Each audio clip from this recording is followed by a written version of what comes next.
So ini adalah attachment yang dibagi. So bila kita buka attachment ni menerusi email, ini adalah screenshot file-file yang kita boleh recover. Okay. Hello, Assalamualaikum semua. Selamat datang ke Cikgu Luan. Siapa kira saya Rotan.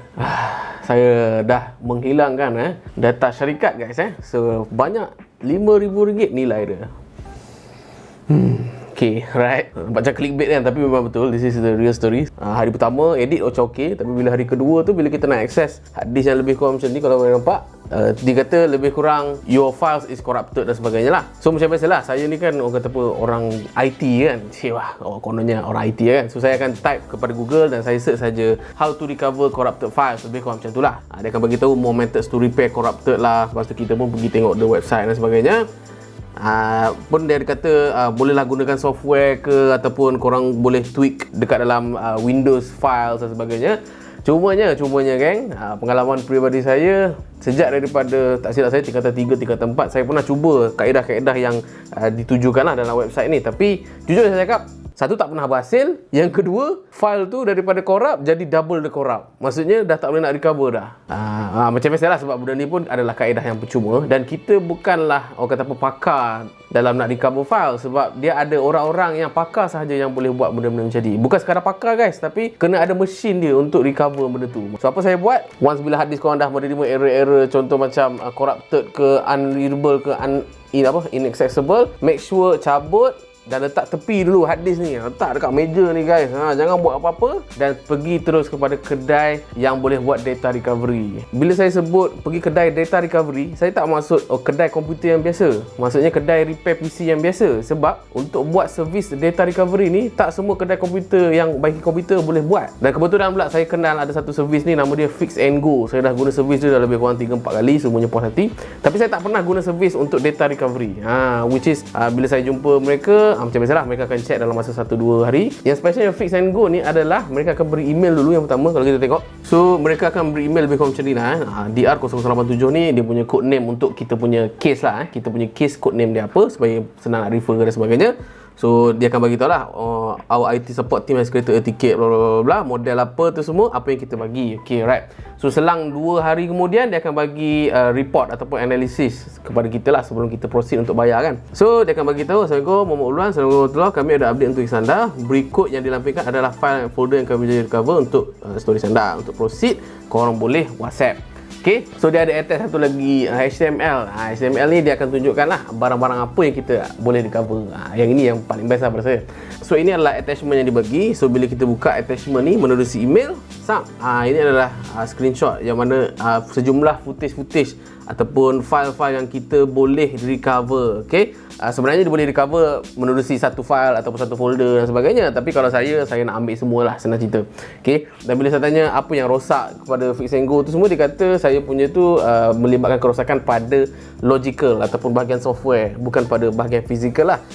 Kalau contoh macam hard disk, ni hard disk bogel ni, hardware maksudnya yang inilah yang ada moving part. Tapi kalau saya hanyalah sekadar software yang berada dalam sistem ni lah kan. So harga lebih kurang 300-400 lah untuk bahagian software. Tapi kalau bahagian fizikal, Fix and Go kata boleh jadi akan jadi mahal sedikit lah. Tapi saya tak boleh nak bagi anda harga tu semua, sebab harga adalah berdasarkan misal kata capacity, misal kata 1TB, 2TB, 4TB, ataupun daripada segi sistem lah. Contoh macam hard disk ni, hard disk yang kita buat untuk Mac, dan juga hard disk ini misal kata adalah untuk Windows. So different system, so different lah cara nak kata apa, nak recover balik data tu dan sebagainya lah kan. Dan antara benda yang saya belajar daripada Fix and Go, sebab ada satu soalan saya tanya kepada mereka kan, macam mana prosedur umum diorang recover. Okay, pertama sekali, mereka sebenarnya tidak akan recover 100% daripada hard disk kita ni sebenarnya. Maksudnya mereka akan direct copy ataupun mereka akan buat satu image baru, masukkan ke dalam storage yang baru. Kemudian mereka akan recover dalam storage yang baru itu, bukannya dalam hard disk yang asal. Sebab mereka kata kalaulah mereka recover dalam hard disk yang asal, takut-takut macam file tu lagi kita buat kerja, lagi file tu corrupt, lagi susah kita nak recover. So better dia akan buat direct copy image, masuk ke dalam storage yang baru, kita akan recover dalam tu. So nak cakap yang sebenarnya, yang screenshot yang mereka bagi ni sebenarnya adalah datang daripada image. Dan saya tanya juga kepada pihak mereka, apa yang biasanya rosak kan. Mereka kata biasanya rosak bahagian fizikal. Contohnya kalau macam bahagian fizikal, biasanya kalau macam hard disk tu tengah berjalan kan, kalau korang tengok dekat dalam ni, ada needle, ada jarum kan, ada jarum tu. So bila dia kalau macam dia bergerak macam ni, maksudnya dia tengah write. Dia tengah write tu semua, lepas tu tiba-tiba kita eject USB kita secara tak betul, so dia akan terus masuk ke dalam parking spot nampak. Lepas tu kita on dengan balik, nanti dia akan cepat balik. Lepas tu kalau macam eject balik, dia akan jadi lebih kurang macam tu. So menyebabkan orang kata apa, jarum ni dia agak loose, ataupun bila korang on korang punya USB dengan bunyi tu, maksudnya jarum ni sebenarnya dia dah menyentuh disk dalam ni.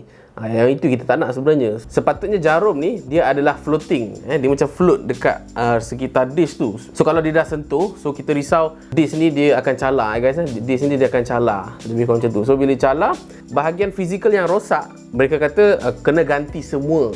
Bukannya macam kalau macam barang A ni kita ganti dengan spare part B, tak boleh. Kalau macam model ni daripada Transcend, lagi elok kita recover balik spare part daripada Transcend yang model exact. Tu yang agak pricey dan susah sikit lah untuk kita recover. Tapi the moral of the story is that bila berlaku kata apa, corrupt ke, unreadable files, inaccess files ni semua, saya suggest untuk korang tak payah fikirlah pasal aku tak ada duit ke apa tu semua. Sebab korang bayangkan bapak saya dah meninggal 12 tahun yang kebelakang, tahun 2009, dan saya ada hard disk yang gambar dia ada dalam tu. Gambar tu, hard disk tu je ada gambar tu kan. So walau macam mana pun, saya rasa daripada saya buat sendiri dan kemudian file tu corrupt lagi, lebih baik saya hantar kepada pihak yang lebih pakar, which is saya recommend kepada geng-geng yang duduk Bangi, Kajang, Selangor ni semua, boleh hantar terus kepada Fix and Go. Sebab mereka ni memang highly professional. In fact, bila saya tanya korang pakai mesin apa nak recover, mereka kata itu adalah perkara sulit. Nak menunjukkan data recovery ni memerlukan mesin satu, dan yang kedua adalah kepakaran yang sangat-sangat precise lah kan. So kalau korang nak bertanya Fix and Go ni, korang boleh WhatsApp dekat dalam nombor tertera, ataupun email juga dekat email mereka di ruangan description ni lah. Ataupun korang boleh terus pergi ke kedai mereka Fix and Go dekat section 9 Bandar Baru Bangi, right? Ataupun korang boleh layari juga Facebook dan juga IG Fix and Go. So kepada Fix and Go, thank you so much kerana recover saya punya file yang bernilai RM5,000 ini, okay? Dan kepada you guys juga, sila hantar kepada pihak yang pakar sahaja. Kena admit lah, kita bukan pakar. Kita ni pandai-pandai, okay? Itu saja video kali ni. Apa lagi you guys nak tahu berkenaan dengan video editing ke video shooting tu semua, korang boleh roja dalam ruangan komen di bawah. Saya Cikgu Ran. Sampai lagi, saya Otan.